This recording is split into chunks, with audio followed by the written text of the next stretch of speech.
notice that there are a lot of parallels between last Sunday's gospel and this Sunday's gospel.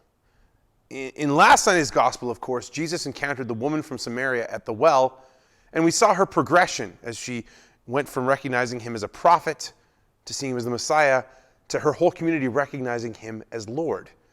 This Sunday, we see a similar progression when Jesus meets and cures a blind man.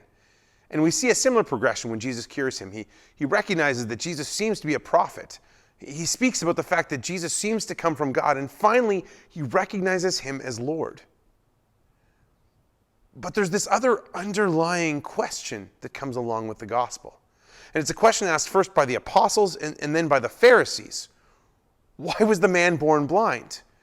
And Jesus' answer is something extraordinarily profound that we need to consider, particularly in this moment where we face this crisis brought about by the coronavirus.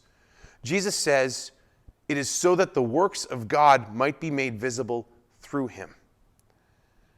And time again, you can look both to Scripture and to our own lives to see that God uses difficult circumstances to bring about his glory. We would never choose for things to happen in a particular way. But God sees a much bigger picture than we do.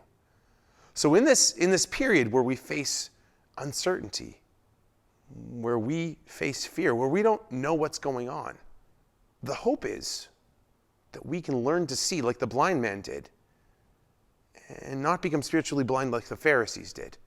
Because what happened was the Pharisees were so fixated on one particular part of the picture, their idea of what God was supposed to be like, that they couldn't see God standing right in front of them.